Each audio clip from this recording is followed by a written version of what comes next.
Good morning, everybody. Here we are, first time ever on web broadcasting.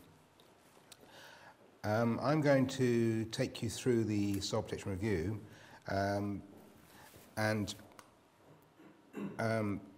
just bear with me. I'm going to bring up things as we go along with on the computer here.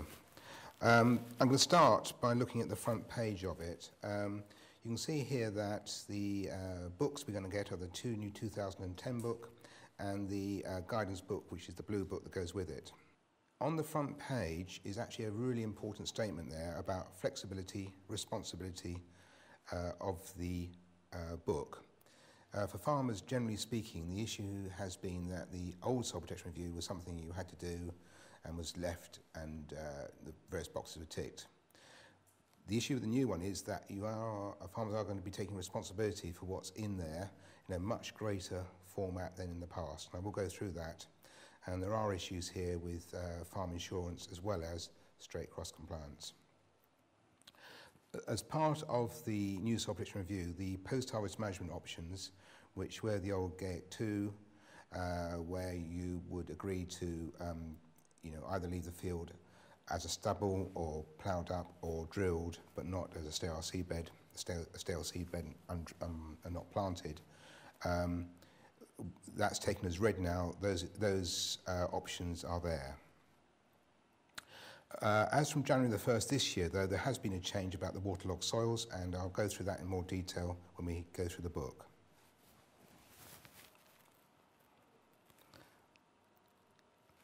Hopefully we can go on to the next one. So I'm just going down the screen.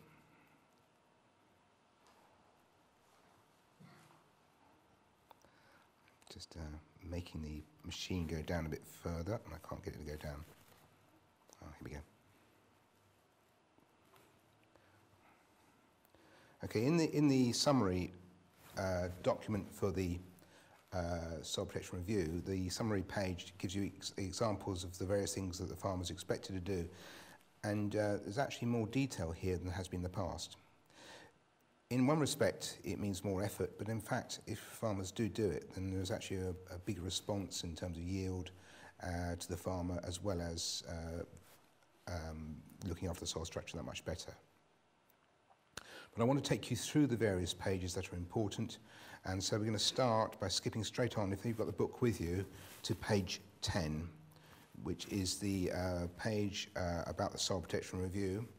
And the first area in here is that it asks, step one, basically, what are the issues on the farm?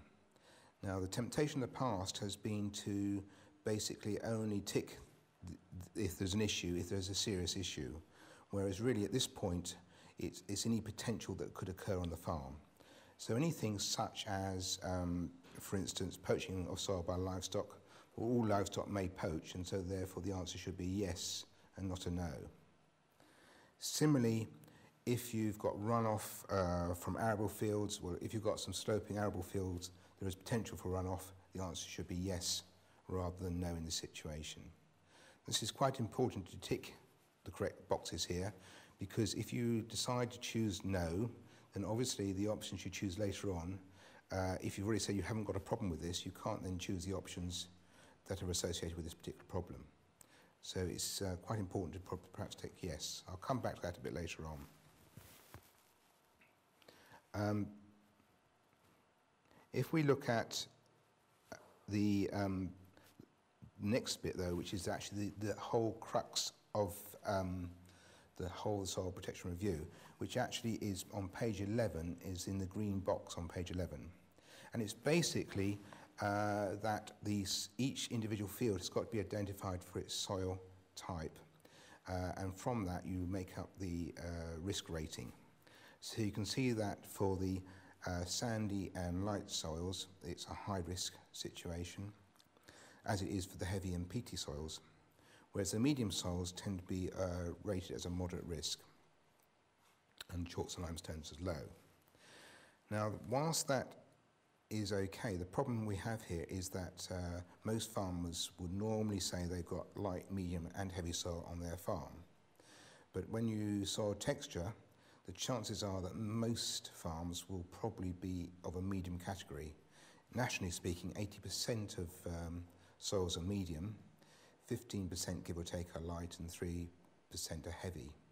And so whilst farmers recognise heavy soils, they're probably not that common on most farms. If one assesses the soil type wrong, whilst it's not a particular issue as far as the cross-compliance goes, it could be from the point of view of insurance, because what you're doing is not making the due diligence assessment for the soil types. To do this, you need to, and to get it accurate, you need to use the soil guidance book, the blue book, and in the back of that, and the appendix, I think it's appendix 1, we have a soil triangle, and you can see here the clays and which are the heavy soils, which are in the dark brown, the orangey ones, which are the medium soils, and the yellowy type ones, which are the light soils. Clearly there's some crossover, and it's actually quite difficult to establish on the edges whether or not a soil is actually a light or a medium and heavy. We are running a series of courses, training courses on the soil protection review, and we will be inviting farmers to bring along soil type samples of their soil so that they can be accurately assessed if they're worried about it.